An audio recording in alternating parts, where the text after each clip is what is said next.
Hi hello ಎಲ್ರಿಗೂ ಅರ್ಣಾಸ್ kitchen YouTube ಚಾನಲ್ಗೆ ಸ್ವಾಗತ. ಎಲ್ಲರೂ ಹೇಗಿದ್ದೀರಾ? ನಾನು ಕೂಡ ತುಂಬ ಚೆನ್ನಾಗಿದ್ದೀನಿ. ಇವತ್ತು ನಾನು ರಾತ್ರಿ ಊಟಕ್ಕೆ ವೆಜ್ ರೋಲನ್ನು ಮಾಡ್ತಾ ಇದ್ದೀನಿ. ಬನ್ನಿ ಯಾವ ರೀತಿ ಮಾಡೋದು ಅಂತ ನೋಡ್ಕೊಂಬರೋಣ. ನಾನು ವೆಜ್ ರೋಲ್ಗೆ ಚಪಾತಿ ಮಾಡ್ಕೋತಾ ಇದ್ದೀನಿ. ಆ ಚಪಾತಿಯನ್ನು ಹಾಗೆ ನಾನು ಪ್ಲೇನ್ ಆಗಿ ಮಾಡ್ಕೊಳ್ಳೋಕ್ಕಿಂತ ಈ ರೀತಿ ನಾನು ಬೀಟ್ರೂಟನ್ನು ಮಿಕ್ಸಿ ಮಾಡಿಕೊಂಡು ಆ ಹಿಟ್ಟಿಗೆ ಹಾಕ್ಕೊಂಡು ಕಲಿಸ್ಕೊಂಡು ನಾನು ಆ ಚಪಾತಿಯನ್ನು ಮಾಡ್ಕೋತೀನಿ. ಇವಾಗ ಮಿಕ್ಸಿ ಮಾಡ್ಕೊಂಬರ್ತೀನಿ. ನಾನು ಇಲ್ಲಿ 1.5 ಬೌಲು ಚಪಾತಿ ಹಿಟ್ಟನ್ನು ತೊಗೊಂಡಿದ್ದೀನಿ. ಅದಕ್ಕೆ ಸ್ವಲ್ಪ ಉಪ್ಪು ಹಾಕ್ಕೊಂಡು ಸ್ವಲ್ಪ ಎಣ್ಣೆ ಹಾಕ್ಕೊಂಡು ಆಮೇಲೆ ರುಬ್ಬಿಟ್ಕೊಂಡಿರೋ ಬೀಟ್ರೂಟ್ ಪೇಸ್ಟನ್ನು ಅದಕ್ಕೆ ಹಾಕ್ಕೊಂಡು ಚೆನ್ನಾಗಿ ಕಲಿಸ್ಕೊತಾ ಇದ್ದೀನಿ. ನೋಡಿ, ರುಬ್ಬಿಟ್ಟಿರೋ ಪೇಸ್ಟನ್ನು ಹಾಕೋತಾ ಇದ್ದೀನಿ. ಇದು ಹಾಕ್ಕೊಂಡು ನೀಟಾಗಿ ನಮಗೆ ಯಾವ ಕನ್ಸಿಸ್ಟೆನ್ಸಿ ಬೇಕೋ ಅದಕ್ಕೆ ನಾವು ಮಿಕ್ಸ್ ಮಾಡ್ಕೋಬೇಕು. ಇವಾಗ ನೀಟಾಗಿ ಈ ಥರ ಮಿಕ್ಸ್ ಮಾಡಿಕೊಂಡು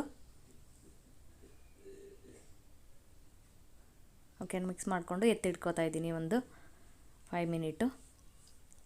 ಇವಾಗ ನಾನು ಒಂದು ಗ್ರೀನ್ ಪೇಸ್ಟನ್ನು ಮಾಡ್ಕೋತಾ ಇದ್ದೀನಿ. ಅದಕ್ಕೆ ಪುದೀನ, ಕೊತ್ತಂಬರಿ, ಹಸಿಮೆಣಸಿನ್ಕಾಯಿ ಮತ್ತು ಸ್ವಲ್ಪ ಉರಿಗಡಲೆ, ಶುಂಠಿ ಬೆಳ್ಳುಳ್ಳಿ ಪೇಸ್ಟನ್ನು ಹಾಕ್ಕೊಂಡು ಅದನ್ನು ನಾನು ಇವಾಗ ಪೇಸ್ಟ್ ಮಾಡ್ಕೊಂಡು ಬರ್ತೀನಿ. ನೋಡಿ, ಈ ಥರ ನಾನು ಗ್ರೀನ್ ಪೇಸ್ಟನ್ನು ಮಾಡ್ಕೊಂಡು ಬಂದೆ. ಇವಾಗ ನಾನು ವೆಜ್ ರೋಲ್ಗೆ ಪಲ್ಯ ಮಾಡ್ಕೊಳ್ಳೋದಕ್ಕೆ ಕ್ಯಾರೆಟು, ಎಲೆಕೋಸು, ಬ್ರೋಕೋಲಿ ಮತ್ತು ಈರುಳ್ಳಿ, ಬೀನ್ಸನ್ನು ತೊಗೊಂಡಿದ್ದೀನಿ. ನೀವು ನಿಮ್ಮ ಮನೇಲಿ ಇನ್ನು ಕ್ಯಾಪ್ಸಿಕಮ್ ಇದ್ದರೆ ಕ್ಯಾಪ್ಸಿಕಮ್ ತೊಗೋಬೋದು. ಇನ್ನು ಬೇರೆ ಬೇರೆ ತರಕಾರಿಗಳನ್ನು ಕೂಡ ನೀವು ಹಾಕ್ಕೋಬೋದು. ಮತ್ತು ಪನ್ನೀರ್ ಹಾಕ್ಕೋಬೋದು, ಮಶ್ರೂಮ್ ಹಾಕ್ಕೋಬೋದು, ಏನು ಬೇಕಾದರೂ ಹಾಕ್ಕೋಬೋದು. ಇವಾಗ ಒಂದು ಬಾಣಲಿಗೆ ನಾನು ಎಣ್ಣೆ ಹಾಕ್ಕೊಂಡು ಜೀರಿಗೆ ಹಾಕ್ಕೊಂಡಿದ್ದೀನಿ. ಇವಾಗ ಈರುಳ್ಳಿ ಹಾಕ್ಕೊಂಡು ಸ್ವಲ್ಪ ಹೊತ್ತು ಫ್ರೈ ಮಾಡ್ಕೋತೀನಿ. ಅದು ಸ್ವಲ್ಪ ಫ್ರೈ ಆಗಬೇಕು ಎಣ್ಣೆಯಲ್ಲಿ ಈರುಳ್ಳಿ.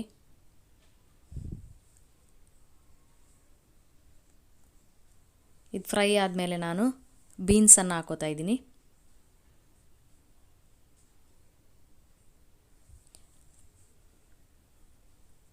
ನಂತರ ಉಳಿದ ಎಲ್ಲ ತರಕಾರಿಗಳನ್ನು ನಾನು ಹಾಕೋತಾ ಇದ್ದೀನಿ.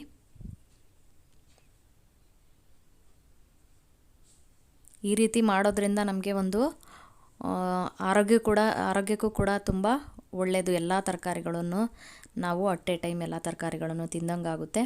ನಮಗೆ ಹಲವಾರು ಪೋಷಕಾಂಶಗಳು ಕೂಡ ನಮ್ಮ ದೇಹಕ್ಕೆ ಸಿಗುತ್ತೆ. ನೋಡಿ, ಈ ಥರ ಎಲ್ಲ ತರಕಾರಿಗಳನ್ನು ಹಾಕ್ಕೊಂಡು ನಾನು ಮಿಕ್ಸ್ ಮಾಡ್ಕೋತಾ ಇದ್ದೀನಿ. ಸ್ವಲ್ಪ ಬೇಯಬೇಕು. ಇವಾಗ ಅದಕ್ಕೆ ಶುಂಠಿ ಬೆಳ್ಳುಳ್ಳಿ ಪೇಸ್ಟನ್ನು ಹಾಕೋತಾ ಇದ್ದೀನಿ. ಶುಂಠಿ ಬೆಳ್ಳುಳ್ಳಿ ಪೇಸ್ಟ್ ಹಾಕ್ಕೊಂಡು ಅದಕ್ಕೆ ನಾವು ಮತ್ತು ರುಚಿಗೆ ತಕ್ಕಷ್ಟು ಉಪ್ಪು ಹಾಕ್ಕೊಂಡು ಚೆನ್ನಾಗಿ ಕಲಿಸ್ಕೊಳ್ಳೋಣ.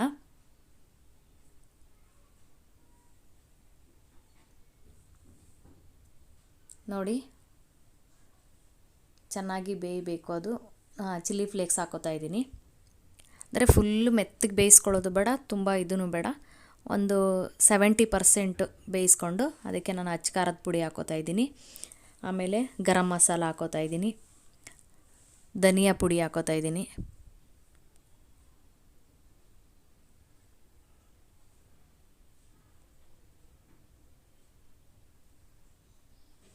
ನೀಟಾಗಿ ಮಿಕ್ಸ್ ಮಾಡ್ಕೋತಾ ಇದ್ದೀನಿ.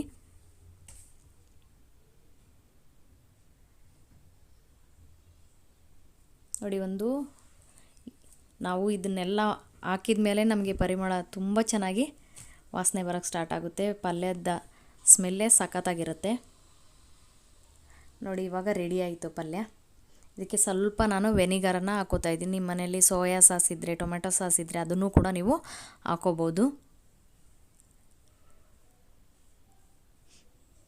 ವಾಸನೆ ಅಂತೂ ತುಂಬ ಚೆನ್ನಾಗಿ ಬರ್ತಾಯಿದೆ. ಇವಾಗ ನಾನು ಚಪಾತಿನ ಲಟ್ಟಿಸ್ಕೋತಾ ಇದ್ದೀನಿ.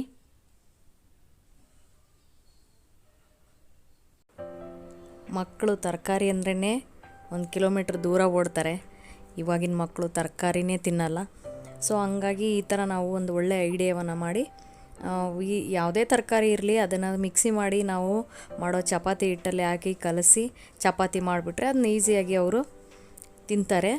ಇದು ಒಂದು ಒಳ್ಳೆ ನಮ್ಮ ತಾಯಂದ್ರಿಗೆಲ್ಲ ಒಂದು ಒಳ್ಳೆ ಟಿಪ್ಸ್ ಅಂತಲೇ ಹೇಳ್ಬೋದು. ಈ ಥರ ತರಕಾರಿಗಳನ್ನು ಹಾಕಿ ಚಪಾತಿ ಮಾಡೋದ್ರಿಂದ ಅವರು ತರಕಾರಿ ಏನು ಎತ್ತಿಡೋಕ್ಕಾಗಲ್ಲ. ತರಕಾರಿ ಎಲ್ಲ ಇದ್ರ ಜೊತೆನೇ ಬೆರೆತ್ಕೊಂಡು ಬಿಟ್ಟಿರುತ್ತೆ. ಚಪಾತಿನ ತಿಂತಾರೆ. ನೀವು ಕೂಡ ನಿಮ್ಮ ಮನೇಲಿ ಮಕ್ಕಳು ತರಕಾರಿ ತಿಂತಾ ಇಲ್ಲ ಅಂದರೆ ಈ ಥರ ನೀವು ಅದನ್ನು ರುಬ್ಕೊಂಡು ಚಪಾತಿ ಹಿಟ್ಟೆಲ್ಲ ಕಲಿಸ್ಕೊಂಡು ಚಪಾತಿ ಮಾಡಿಬಿಡಿ. ಆವಾಗ ಅವರು ಏನು ಮಾತಾಡ್ದೇ ಈಸಿಯಾಗಿ ಖುಷಿಯಾಗಿ ಚಪಾತಿನ ತಿಂತಾರೆ.